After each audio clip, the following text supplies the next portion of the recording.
নমস্কাৰ। আমাৰ মাজত আছে গুৱাহাটী বিশ্ববিদ্যালয়ৰ যোগাযোগ সাংবাদিকতা বিভাগৰ মুৰব্বী অধ্যাপক ডক্টৰ চন্দন কুমাৰ গোস্বামী ছাৰক আজি বহুমূলীয়া সময় আমি ল'বলৈ সক্ষম হ'লোঁ। আৰু ইয়াৰ জৰিয়তে যাতে আমাৰ ছাত্ৰ ছাত্ৰীসকল তথা অভিভাৱকে এটা সামগ্ৰিক এটা চিন্তাধাৰা কৰিব পাৰে যে যোগাযোগ আৰু সাংবাদিকতা বিভাগৰ গুৰুত্বতা আৰু ছাত্ৰ ছাত্ৰীসকলে কি ধৰণে ভৱিষ্যতে নিজৰ সাফল্যৰ কাৰণে পথ অৱলম্বন কৰিব লাগে, কেনেদৰে তেওঁলোকে যিটো অধ্যয়নৰ প্ৰক্ৰিয়া বা অধ্যয়নৰ ক্ষেত্ৰত কি ধৰণে তেওঁলোকে আৰু এটা বলিষ্ঠভাৱে কিছুমান পদক্ষেপ ল'ব লাগিব, মনটো নিয়ন্ত্ৰণ কৰিব লাগিব আৰু নিয়ন্ত্ৰিত পৰিৱেশত যাতে নিয়ন্ত্ৰিত মনৰ মাজেৰে যাতে সাফল্যৰ শীৰ্ষত আৰোহণ কৰিব পাৰে, তাৰ আমি তেওঁৰ পৰা যাতে এটা বলিষ্ঠ বাৰ্তা পাব পাৰোঁ। আৰু সেই বাৰ্তাৰে যাতে আমাৰ সাংবাদিকতা বিভাগৰ ছাত্ৰ ছাত্ৰীসকলৰ লগতেই আমাৰ সাংবাদিক বন্ধুসকলেও যাতে এটা শিক্ষা ল'ব পাৰে বা আমাৰ এটা অভিজ্ঞতা ল'ব পাৰে, তাৰ বিষয়ে আমি আগবাঢ়িব বিচাৰিছোঁ। প্ৰথমটো আমি প্ৰশ্ন কৰিব বিচাৰিছোঁ, যিহেতু আমাৰ মাজত আছে ডক্টৰ চন্দন কুমাৰ গোস্বামী ছাৰ, তেখেতক আমি সুধোঁ যে তেওঁ যিহেতু গুৱাহাটী বিশ্ববিদ্যালয়ত প্ৰায় 2000 চনৰ পৰা শিক্ষা অধ্যাপনা আৰম্ভ কৰিছে যোগাযোগ আৰু সাংবাদিকতা বিভাগত, আৰু প্ৰায় তেওঁ প্ৰথম ব্যক্তি যিগৰাকী বৰ্তমান কৰ্মৰত আৰু বয়োজ্যেষ্ঠ হিচাপে, আৰু তেওঁৰ যিটো 25 বছৰীয়া অধ্যাপনাৰ যিটো অভিজ্ঞতা আৰু সাংবাদিকতাৰ ক্ষেত্ৰত তেওঁ কেনেধৰণৰ অনুভৱ কৰিছে, সেই বিষয়ে আমি বিতংভাৱে জানিব বিচাৰিম। ইতিমধ্যে কৈছে যে মোৰ বহু বছৰ হ'ল এই সাংবাদিকতাৰ ক্ষেত্ৰখনত, শিক্ষাৰ ক্ষেত্ৰখনত, আৰু যোৱা 2000 চনৰ পৰাই মই অংশকালীন হিচাপে আৰু পিছত 2000 চনৰ পৰা পূৰ্ণকালীন শিক্ষক হিচাপে সাংবাদিকতা বিভাগৰ লগত জড়িত। আৰু সেই সূত্ৰেই যথেষ্ট সংখ্যক ছাত্ৰ ছাত্ৰী আমি এই সময়ছোৱাত পাইছোঁ। এটা কথা আমি ক'ব পাৰোঁ যে আমাৰ ভাৰতবৰ্ষৰ যি সাংবাদিকতাৰ ক্ষেত্ৰ, তাত আমাৰ দেখা গৈছিল যে আগৰ সময়খিনিত প্ৰায়খিনি সাংবাদিকেই তেওঁলোকৰ আনুষ্ঠানিক শিক্ষা অবিহনে বা ট্ৰেইনিং অবিহনে তেওঁলোকে সাংবাদিকতা কৰিবলৈ আগবাঢ়িছে। আৰু পিছৰ কালত তেওঁলোকে বিভিন্ন মাধ্যমৰ যোগেদি তেওঁলোকে সাংবাদিকতাৰ বিষয়ে শিকিছে, আৰু সেই সূত্ৰেই তেওঁলোকে যিখিনি অভিজ্ঞতা পাইছে সাংবাদিকতাৰ ক্ষেত্ৰখনৰ পৰা, লগতে কিছু কিতাপ পত্ৰ অধ্যয়ন কৰি কিছু মানুহৰ পৰা শিকি, সেই গোটেইখিনি মিলাই তেওঁলোকে ভালকৈ সাংবাদিকতা কৰি গৈছিলে। কিন্তু বৰ্তমান সময়ত সেই কথাখিনি আচলতে সম্ভৱ নহয়। এইকাৰণেই কাৰণ এতিয়া প্ৰায়বিলাক আমাৰ মিডিয়া হাউচৰ সাংবাদিকৰ সংখ্যাটো একেবাৰে কম। গতিকে এই কম সংখ্যক সাংবাদিকৰ কাম কৰাৰ মাজত শিকাৰ যিখিনি সময়, সেই সময়খিনি তেওঁলোকৰ কাৰণে খুব কম পায়। আৰু সেইকাৰণে প্ৰথম দিনৰ পৰাই এই সাংবাদিক আমাৰ যিখিনি বন্ধু আছে তেওঁলোকৰ কাৰণে কি হয়, প্ৰথম দিনৰ পৰাই কৰ্মক্ষেত্ৰত পূৰ্ণদমে তেওঁলোকে কামত লাগি যাব লগা হয়। অৰ্থাৎ এটা তেওঁলোকৰ ট্ৰেইনিং পিৰিয়ড বা যিটো ইণ্টাৰ্ণশ্বিপ পিৰিয়ড, সেই ইণ্টাৰ্ণশ্বিপ পিৰিয়ডটো তেওঁলোকৰ নাথাকেগৈ। গতিকে তেওঁলোকে কাম শিকিবৰ কাৰণে যিটো স্কোপ থাকিব লাগিছিলে, স্কোপটো তেওঁলোকে নাপায়। আৰু সেইকাৰণে আচলতে কি হৈছে, এতিয়া আমাৰ সাংবাদিকতাৰ শিক্ষাৰ গুৰুত্বটো সেইকাৰণে আমাৰ বাঢ়িছে। কাৰণ সাংবাদিক এজন হ'বৰ কাৰণে যিখিনি বেছিক মিনিমাম বুলিয়ে কৈছোঁ, কাৰণ এজন ছাত্ৰ বা ছাত্ৰীয়ে ইয়াতে সাংবাদিকতাৰ শিক্ষা লাভ কৰাৰ পিছত তেওঁ এজন পূৰ্ণকালীন সাংবাদিক কেতিয়াও হ'ব নোৱাৰে। তেওঁ সাংবাদিকতাৰ বিষয়ৰ কিছু জ্ঞান, কিছু অভিজ্ঞতা তেওঁ ইয়াতে পাই যায়, আৰু সেইখিনিৰ ওপৰত ভিত্তি কৰি তেওঁ বাকী যিখিনি প্ৰেক্টিকেল কৰিব লগা হয়, গতিকে কিছুদিন প্ৰেক্টিকেল কৰাৰ পিছত এটা মিডিয়া হাউচত তেওঁৰ এই সাংবাদিকতাৰ এটা পূৰ্ণতা পায়। গতিকে এই যিখিনি বেছিক সাংবাদিকৰ মানে যিখিনি বেছিক নলেজ, সেই বেছিক নলেজখিনিয়ে আমি ইয়াৰ পৰা দিয়াৰ কাৰণে চেষ্টা কৰোঁ। গতিকে সেইটো হৈছে আজিৰ যুগৰ সাংবাদিকতাৰ ক্ষেত্ৰখনত আটাইতকৈ প্ৰয়োজনীয় কথা, যে তেওঁ গোটেইখিনি যিখিনিয়ে সাংবাদিক হ'ব বিচাৰে তেওঁলোকৰ এটা বেছিক নলেজ আগতীয়াকৈ থকাটো খুব জৰুৰী। তেতিয়াই এই ক্ষেত্ৰখনত তেওঁলোকে থিতাপি ল'বৰ কাৰণে সুবিধা হয়। কাৰণ তেওঁলোকৰ শিকাৰ সময় নাথাকে, ডে ওৱানৰ পৰাই তেওঁলোক কাম কৰিব লগা হয়। আচ্ছা, দ্বিতীয় কথাটো আহিছে যে বহুত ক্ষেত্ৰত দেখা গৈছে যে এতিয়া যিহেতু নেকি সাংবাদিকতা লাহে লাহে মুক্ত সাংবাদিকৰ বা সাংবাদিকতাৰ ফালে ঢাল লৈছে, অৰ্থাৎ এতিয়া ডিজিটেল মাধ্যম আহিছে। ডিজিটেল মাধ্যম অহাৰ লগে লগে এতিয়া বহুতেই সাংবাদিকতা আৰম্ভ কৰিছে, যাৰ ফলত আমাৰ এটা ডাঙৰ অসুবিধা হৈছে কি যে আমাৰ যিটো আগতে গেট কিপিং ছিষ্টেম এটা আছিল যে এজন এডিটৰ থাকিব, এছ'চিয়েট এডিটৰ থাকিব, এক্সিকিউটিভ এডিটৰ থাকিব, কণ্টেণ্ট এডিটৰ থাকিব বা নিউজ এডিটৰ থাকিব, এই যে বিভিন্ন মাধ্যমৰ যোগেদি এটা বাৰ্তা, এটা নিউজ এডিট হৈ ৰাইজৰ মাজলৈকে গুচি যায়। গতিকে এটা গেট কিপিং এটা ছিষ্টেম এটা আমাৰ আছিল আগতে, কিন্তু এতিয়া দেখা গৈছে যে এই ডিজিটেল মাধ্যমৰ যুগত এই গেট কিপিং ছিষ্টেমটো আমাৰ প্ৰায় নাইকিয়া হোৱাৰ নিচিনা হৈছে, যাৰ ফলত যিগৰাকী ব্যক্তিয়ে এটা নিউজ দিয়ে সেই ব্যক্তিগৰাকীয়ে হয়তো এডিট কৰে, সেই ব্যক্তিগৰাকীয়ে হয়তো ডিচিশ্যন লয় বা অন্য মাত্ৰ এগৰাকী ব্যক্তিয়ে হয়তো থাকে যিয়ে নেকি ডিচিশ্যন লয়। গতিকে এই ক্ষেত্ৰত কি হৈছেগৈ যে আমাৰ যিহেতু নেকি মাজৰ কেইবাটাও গেট কিপিং প্ৰচেছ নোহোৱা হৈ গৈছেগৈ, গতিকে আমাক যিগৰাকী সাংবাদিকে প্ৰথম এটা নিউজ কালেক্ট কৰে তেওঁৰে যথেষ্ট মানেখিনি বেছিক নলেজ সাংবাদিকতাৰ বিষয়ে থকাটো অতি প্ৰয়োজন হৈছে। ইয়াতে প্ৰশ্ন এটা আহি পৰিছে যে বৰ্তমান ইতিমধ্যে আপুনি ব্যাখ্যা কৰি গৈছে ইয়াৰ প্ৰয়োজনীয়তাৰ বিষয়ে, যে বৰ্তমান প্ৰজন্মৰ বাবে সাংবাদিকতা শিক্ষাৰ সম্ভাৱনীয়তা কিমান ইতিমধ্যে আমাৰ ছাৰে কৈ গৈছে, কিন্তু থুলমূলকৈ আকৌ এবাৰ আমি সুধিব বিচাৰিছোঁ যে প্ৰত্যেকটো বৃত্তিৰ বাবে নিৰ্দিষ্ট বৃত্তিগত শিক্ষা থাকে, যেনেকৈ আমাৰ ল'ৰ কাৰণে LLB-টো থাকে, আমাৰ উকিলৰ কাৰণে, ডক্টৰৰ কাৰণে MBBS ডিগ্ৰী থাকে মিনিমাম। ঠিক তেনেদৰে আমাৰ দেশৰ যিটো চতুৰ্থ স্তম্ভ সংবাদ মাধ্যম আমাৰ মান্য কৰা হয় আৰু সংবিধানৰ এইটো মৰ্যাদা দিয়া হয়। সেই হিচাপে ছাৰ সাংবাদিকতাৰ বাবে সাংবাদিকতা শিক্ষাৰ আৱশ্যকতাটো কিমান, আৰু যিটো ইতিমধ্যে ছাৰ আপুনি কিছু ক্ষেত্ৰত ভূমিকা পালন কৰা দেখা গৈছে যে আপোনাৰ নেতৃত্বত আমাৰ গুৱাহাটী বিশ্ববিদ্যালয়ৰ অধীনত কিছুমান কলেজত আপোনাৰ নেতৃত্বত চিলেবাছত দিয়া হৈছে, তো সেই বিষয়ে ছাৰ আমাৰ এটা বিশদভাৱে যদি দিয়ে যাতে আমাৰ চৰকাৰৰ লগতে আমাৰ যাতে ৰাইজে এইটো বুজিব পাৰে। সাংবাদিকতাৰ বিষয়টো আচলতে যি ধৰণে আমাৰ এগৰাকী আইনজীৱী হ'বৰ কাৰণে আইনৰ স্নাতক হোৱা দৰকাৰ, বা মেডিকেলৰ কাৰণে হওক বা ফাৰ্মাচীৰ কাৰণে হওক, এই গোটেইবিলাক বিষয়তে আচলতে কিছুমান নিৰ্দিষ্ট কোৱালিফিকেশ্যন ধৰি থোৱা আছে। আৰু এই সাংবাদিকতাৰ ক্ষেত্ৰত আমাৰ কোৱালিফিকেশ্যন ধৰি থোৱা নাছিল। তাৰ এটা প্ৰধান কাৰণ হৈছে যে আমাৰ সাংবাদিকতাৰ ক্ষেত্ৰখনত যেনেকৈ মেডিকেল কাউন্সিল আছে, ফাৰ্মাচী কাউন্সিল আছে, বাৰ কাউন্সিল আছে, তেনেকুৱাকৈ আমাৰ জাৰ্নেলিজিমৰ কোনো ধৰণৰ কাউন্সিল নাই, মিডিয়া কাউন্সিল নাই। আৰু এই কথাটো কিন্তু আমি কেইবাবাৰো বিভিন্ন ফৰামত আমি উত্থাপন কৰিছোঁ, আৰু আমি যিখিনি আমাৰ প্ৰেছ কাউন্সিল অফ ইণ্ডিয়া, এই প্ৰেছ কাউন্সিল অফ ইণ্ডিয়াতো আমি এই কথাটো উল্লেখ কৰিছোঁ তেওঁলোকৰ ফৰামতো, যে আমাৰ কাৰণে এখন মিডিয়া কাউন্সিল এখনৰ খুব দৰকাৰ। কিয় দৰকাৰ? যে দুটা কথাৰ কাৰণে। এটা হৈছে কি যে যাতে সাংবাদিক হ'বৰ কাৰণে এই যেনেকৈ বাৰ কাউন্সিলৰ পৰা এটা লাইচেঞ্চ ল'ব লাগে, তেওঁলোকে মান্যতাপ্ৰাপ্ত শিক্ষা গ্ৰহণ কৰিছেনে নাই সেই কথাটো এনচিয়ৰ কৰিব লাগে, ঠিক তেনেকৈও সাংবাদিকৰ কাৰণেও আচলতে আমাৰ এটা মান্যতা দিয়াৰ কাৰণে এখন কাউন্সিল থকাটো দৰকাৰ। আৰু দ্বিতীয় কথাটো সাংবাদিকতাৰ শিক্ষাৰ কাৰণেও মিডিয়া কাউন্সিল এখন খুব দৰকাৰ, আৰু সাংবাদিকতা বৃত্তিটোৰ কাৰণেও মিডিয়া কাউন্সিল এখন খুব দৰকাৰ। গতিকে এই যদি আমি ভাবোঁ যে এই মিডিয়া কাউন্সিল যদি হয়, আৰু মই ভাবোঁ যে যিটো পৰ্যায়ত এতিয়া সাংবাদিকতাৰ বৃত্তিটো গৈ আছে, কাৰণ সাংবাদিকতাৰ বৃত্তিটো কেৱল আগৰ নিচিনা প্ৰিণ্ট মিডিয়া বা ইলেক্ট্ৰনিক মিডিয়াৰেই সীমাবদ্ধ হৈ থকা নাই, যিহেতু ডিজিটেল মিডিয়ালৈকে গুচি গৈছে, য'ত গভমেণ্টৰ নিয়ন্ত্ৰণ একেবাৰেই কম, য'ত আপোনাৰ অলপ আগতেই কৈছিলোঁ যে আমাৰ যিখিনি গেট কিপিং প্ৰচেছ, সেই গেট কিপিং প্ৰচেছ একেবাৰেই কম। গতিকে এই ক্ষেত্ৰত সাংবাদিকসকলে যদি কিছু পৰিমাণে তেওঁলোকৰ শিক্ষা দীক্ষাৰ লগতে তেওঁলোকে যদি এটা মিনিমাম অৰ্হতা, অকণমান যদি ন্যূনতম অৰ্হতা তেওঁলোকে গ্ৰহণ কৰি নাযায়, তেতিয়াহ'লে কিন্তু এই এটা বৰ ভয়ংকৰ কথা হ'ব। গতিকে এই ভয়ংকৰ পৰিস্থিতিৰ সৃষ্টি নহ'বৰ কাৰণে আমাক মিডিয়া কাউন্সিলৰ খুব দৰকাৰ, আৰু মিডিয়া কাউন্সিলৰ যোগেদিয়ে কিন্তু এই সাংবাদিকসকলক এটা মান্যতা দিয়াৰ প্ৰচেছ যদি আৰম্ভ হয়, তেতিয়াহ'লে আমি আচলতে ভয় কৰিব লগা বিশেষ একো নাই। দ্বিতীয় প্ৰশ্নলৈ আহোঁ। যিহেতু আমি 2006 চনৰ পৰা আমি আমাৰ শিক্ষাগুৰু তথা আমাৰ ডক্টৰ চন্দন কুমাৰ গোস্বামী ডাঙৰীয়াক আমি দেখি আহিছোঁ, তেওঁ এটা সৰল জীৱন যাপন কৰা দেখিছোঁ, আৰু বিশেষকৈ কোনো ধৰণৰ লোভমোহ বেছিকৈ দেখি পোৱা নাই।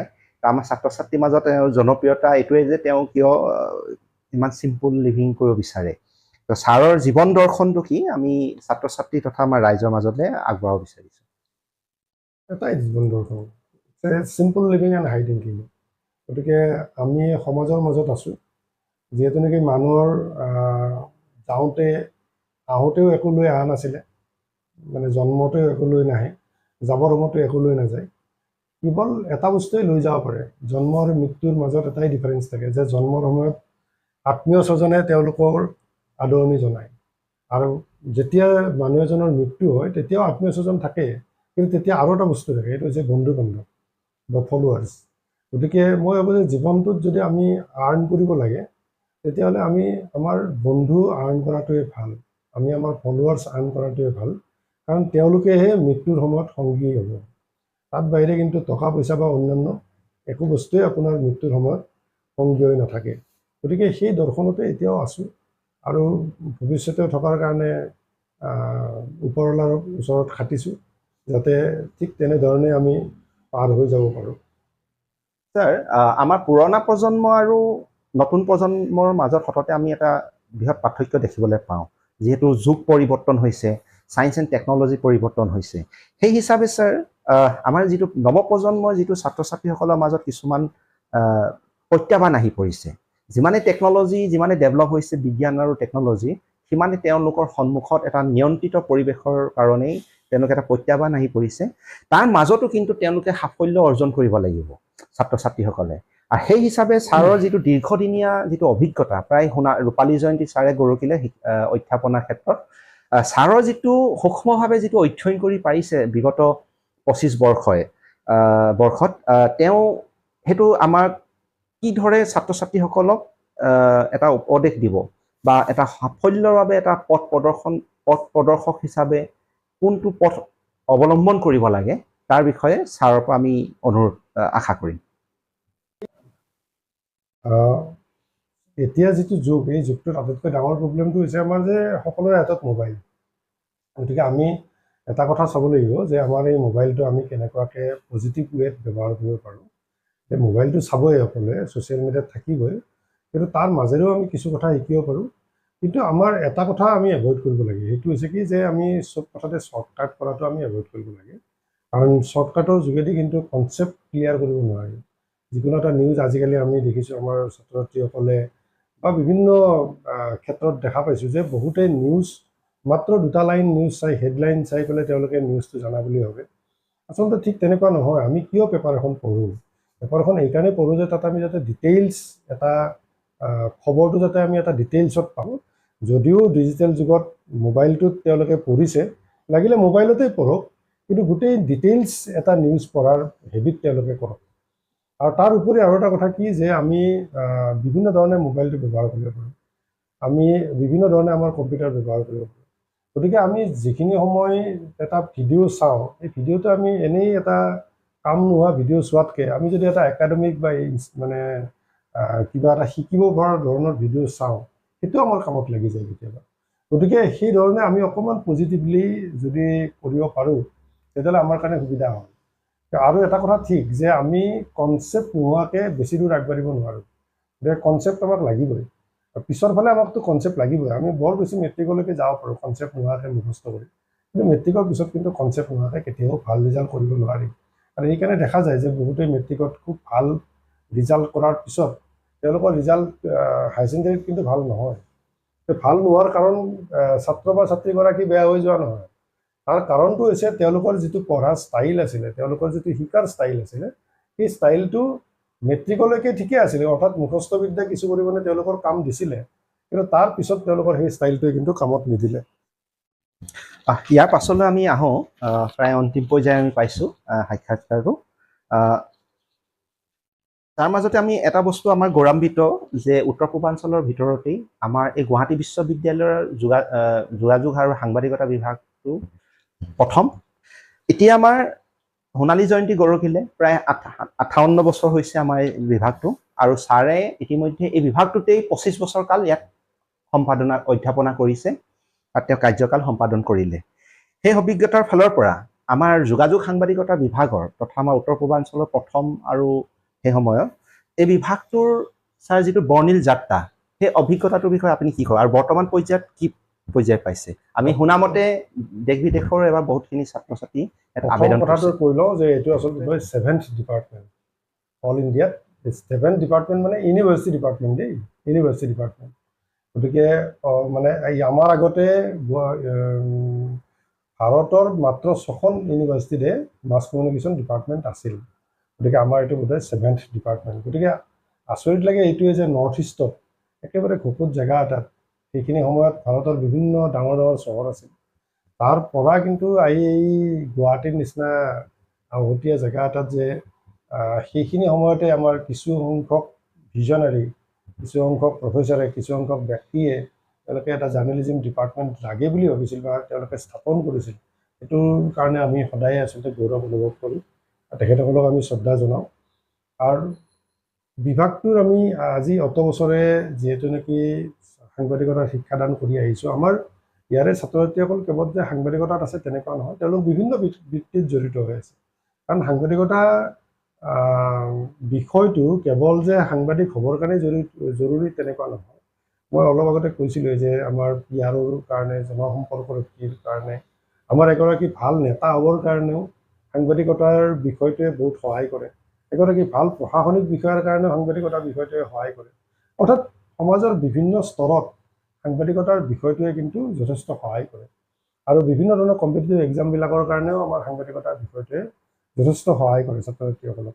সেইকাৰণেও দেখা গৈছে যে বহুত ছাত্ৰ ছাত্ৰীয়ে আমাৰ সাংবাদিকতাৰ শিক্ষা লোৱাৰ পিছত কেৱল আমাৰ বিভাগৰে নহয়, বিভিন্ন বিশ্ববিদ্যালয়ৰ বিভিন্ন বিভাগৰ পৰা তেওঁলোকে সাংবাদিকতাৰ মানে শিক্ষা লোৱাৰ পিছত তেওঁলোকে কম্পিটিটিভ এক্সামবিলাকত খুব ভাল ফল দেখুৱাইছে। গতিকে সেইকাৰণেও সাংবাদিকতাৰ শিক্ষাটো যথেষ্ট প্ৰয়োজনীয় হৈ মানে কেতিয়াবা প্ৰয়োজনীয় বুলি ভাৱ হয়। তাৰ পিছৰ কথাটো আছিল যে আমাৰ এই বিভাগটোৰ ইতিমধ্যে প্ৰায় 58 বছৰ আমাৰ হৈছে, আৰু এই 58 বছৰত আমি সকলো ধৰণৰ ছাত্ৰ ছাত্ৰী আমাৰ যিখিনি প্ৰডিউচ হৈছে সেইখিনি সমাজৰ সকলো ধৰণৰ স্তৰতে তেওঁলোকে কাম কৰি আছে। আমাৰ এই বিভাগৰ যদি আমি এলুমনিৰ কথা কওঁ, আমাৰ যেনেকৈ কেইবাগৰাকীও আমাৰ প্ৰাক্তন মুখ্যমন্ত্ৰী সৰ্বানন্দ সোণোৱাল, প্ৰফুল্ল কুমাৰ মহন্তকে ধৰি কেইবাগৰাকীও মুখ্যমন্ত্ৰী আমাৰ এই বিভাগটোৰ লগত জড়িত। আমাৰ কেইবাগৰাকীও বিশিষ্ট ৰাজনীতিবিদ একোটা সময়ত আমাৰ ৰাজনৈতিক দলসমূহক নেতৃত্ব দিয়া ভুৱনেশ্বৰ কলিতা, ৰঞ্জিত দাস ডাঙৰীয়াৰ পৰা আৰম্ভ কৰি বিভিন্নজন ব্যক্তি আমাৰ ইয়াৰ পৰা পাছ কৰি ওলাই গৈছে। তাৰ উপৰিও বহু কেইগৰাকী ব্যক্তি আমাৰ সাংবাদিকতাৰ জগতখনত আছে, পিয়াৰৰ জগতখনত আছে, পাব্লিক ৰিলেশ্যনৰ জগতখনত আছে, চিনেমাৰ জগতত আছে বা অন্যান্য জগতত তেওঁলোকে আছে। গতিকে সমাজৰ বিভিন্ন স্তৰত তেওঁলোকে কাম কৰি আছে। আৰু এতিয়াৰ যদি আমি কথা কওঁ যে আমি এই বিভাগটোৰ 2005 চনৰ পৰা আমি ইয়াতে স্নাতকোত্তৰ অৰ্থাৎ MA ক্লাছ আৰম্ভ কৰিছোঁ। আৰু তাৰ পিছৰ পৰাই আমাৰ ইয়াতে বিভিন্নগৰাকী ছাত্ৰ ছাত্ৰী আমাৰ ইয়াৰ পৰা ওলাই গৈছে। তাৰ পিছতে আমি আৰম্ভ কৰিছোঁ আমাৰ বিশ্ববিদ্যালয়ৰ অন্তৰ্গত কেইখনমান মহাবিদ্যালয়ত আমাৰ স্নাতক পৰ্যায়ৰ কাৰ্যক্ৰমণিকা, আৰু এতিয়া বৰ্তমান আৰু কেইখনমান মহাবিদ্যালয় আমাৰ লৈছে। গতিকে এতিয়া যদি আমি চাওঁ এই মুহূৰ্তত অৰ্থাৎ 2025ত যদি আমি চাওঁ, আমাৰ গুৱাহাটী বিশ্ববিদ্যালয়ৰ অন্তৰ্গত কেইবাখনো মহাবিদ্যালয়ে NEPৰ আধাৰত আমি যি চিলেবাছ বনাইছোঁ সেই চিলেবাছৰ ভিত্তিত তেওঁলোকে কোৰ্চত এনৰলমেণ্ট কৰাই আছে। আৰু গুৱাহাটী বিশ্ববিদ্যালয়ত আমাৰ আটাইতকৈ সুখৰ কথা এইটোৱেই যে আমি NEP 2020ৰ মানে নিৰ্দেশনাৰ ভিত্তিত প্ৰস্তুত কৰা আমাৰ যিখন চিলেবাছ, সেই চিলেবাছৰ ভিত্তিত আমি গুৱাহাটী বিশ্ববিদ্যালয়ৰ এটা ইণ্টিগ্ৰেটেড মাষ্টাৰ ডিগ্ৰী অৰ্থাৎ 5 ইয়াৰ্ছ ইণ্টিগ্ৰেটেড মাষ্টাৰ্ছ প্ৰগ্ৰেম, যিটো গুৱাহাটী বিশ্ববিদ্যালয়ৰ বিভিন্ন বিষয়ত চলি আছে। আমাৰ বিষয়টো এটা বিষয়, আমাৰ বিভাগৰ পৰাও আমি এই সাংবাদিকতাৰ বিষয়ত এই ইণ্টিগ্ৰেটেড মাষ্টাৰ্ছ প্ৰগ্ৰেমটো চলাই আছোঁ। আৰু সেইটো আমি এইবাৰ 3 নম্বৰ বৰ্ষৰ কাৰণে, তৃতীয় বৰ্ষৰ কাৰণে আমি এইবাৰ এডমিশ্যন দিছোঁ বহুত কিছুমান ছাত্ৰ ছাত্ৰীক। আৰু এই বিভাগৰ পৰাই আমি অকল মেজৰে নহয় মাইনৰ হিচাপেও আমি দিছোঁ। গতিকে আমাৰ ছাত্ৰ ছাত্ৰী এতিয়া যথেষ্ট সংখ্যক, আগতকৈ যথেষ্ট সংখ্যক বেছি, কাৰণ যিহেতু নেকি মাষ্টাৰ ডিগ্ৰী আছেই, তাৰ লগতে আকৌ FOMP ষ্টুডেণ্ট আছে, তাৰ লগতে আকৌ আমাৰ কলেজবিলাকতো আমাৰ ষ্টুডেণ্ট আছে। গতিকে এই সকলোবিলাকক সামৰিলে আমাৰ ষ্টুডেণ্টৰ সংখ্যাটো যথেষ্ট এতিয়া বেছি। ছাৰ, প্ৰিণ্ট মিডিয়া বনাম ডিজিটেল মিডিয়া, আৰু এই ক্ষেত্ৰত যিহেতু আমাৰ এটা গুৰুত্বপূৰ্ণ ভূমিকা আমাৰ সমাজত চলি আছে এটা, আৰু ডিজিটেল মিডিয়াৰ অবিহনে আমাৰ সমাজ ব্যৱস্থা বৰ্তমান অস্থিৰ পৰ্যায় পাইছে। কিন্তু প্ৰিণ্ট মিডিয়া হৈছে আমাৰ যিটো আমাৰ বেকবন কোৱা হয়, বেকবন নিচিনা আমাৰ সমাজত আছিলে। এতিয়া ইয়াৰ প্ৰিণ্ট মিডিয়া বনাম ডিজিটেল মিডিয়া আৰু ইয়াৰ ভৱিষ্যতৰ বিষয়ে ছাৰ আপোনাৰ দৃষ্টিভংগী কি? আচলতে কি হয় যে মিডিয়াবিলাক সদায় চেঞ্জ হ'বই, সদায় ডেভেলপ হ'বই। গতিকে আমি যেতিয়া প্ৰিণ্ট মিডিয়াৰ পৰা ইলেক্ট্ৰনিক মিডিয়া আহিছিল, বহুতে ভাবিছিল যে টিভি অহাৰ পিছত মানুহে পেপাৰ নপঢ়িব নেকি। নহয়, এইটো কথা নহয়। আচলতে পেপাৰ চলি থাকিল আৰু এতিয়াও ডিজিটেল মিডিয়া অহাৰ পিছতো পেপাৰ পঢ়িব। মই অলপ আগতে কৈছিলোঁ যে আমি ডিজিটেল মিডিয়াত খুব সৰুকৈ এটা ইনফৰ্মেশ্যন পাওঁ, বহুত ইনফৰ্মেশ্যন পাওঁ, কম সময়তে পাওঁ, সেইটো আমাৰ কাৰণে লাভ। কিন্তু তাক খৰচি মাৰি আমি নাপাওঁ। গতিকে খৰচি মাৰি পাবৰ কাৰণে আমাক প্ৰিণ্ট মিডিয়াটো লাগিবই, ভৱিষ্যতেও থাকিব। গতিকে প্ৰিণ্ট মিডিয়াৰ গুৰুত্ব কেতিয়াও কমি নাযায়, বৰঞ্চ প্ৰিণ্ট মিডিয়াই আমাৰ কাৰণে শেষ সম্বল হিচাপে থাকিব। কাৰণ আমি যদি ভৱিষ্যত আমাৰ বুৰঞ্জী আমি সংৰক্ষণ কৰিব লাগে, আমি বুৰঞ্জী লিখিব লাগে, তেতিয়াহ'লে আমাৰ কাৰণে এটা ডাঙৰ সম্বল হৈছে প্ৰিণ্ট মিডিয়া, অৰ্থাৎ নিউজ পেপাৰবিলাক, মেগাজিনবিলাক বা অন্যান্য আমি যিখিনি ছপা মাধ্যমত আছে, সেইখিনি আমাৰ কাৰণে আচলতে ভৱিষ্যতৰ বুৰঞ্জী লিখাৰ কাৰণে সমল। গতিকে প্ৰিণ্ট মিডিয়া কেতিয়াও নোহোৱা হৈ নাযায়। এইটো কথা ঠিক যে আমাৰ নতুন প্ৰজন্মৰ এই যিটো ধৰক পঢ়াৰ প্ৰতি যিটো এটা অনীহা হৈছে, অৰ্থাৎ দীঘলীয়াকৈ এটা পঢ়াৰ প্ৰতি অনীহা হৈছে, এই সাময়িক অনীহাটো হয়তো পিছৰ ফালে আৰু কেইদিনমান পিছত হয়তো নোহোৱা হ'বগৈ। গতিকে তেতিয়া আমি ভাবোঁ যে আকৌ প্ৰিণ্ট মিডিয়াৰ ফালে সকলোৱে ঢাপলি মেলিব। সেইখিনিক লৈ পিনে আমি ছাৰক ধন্যবাদ জনাইছোঁ। শুভৰাত্ৰি।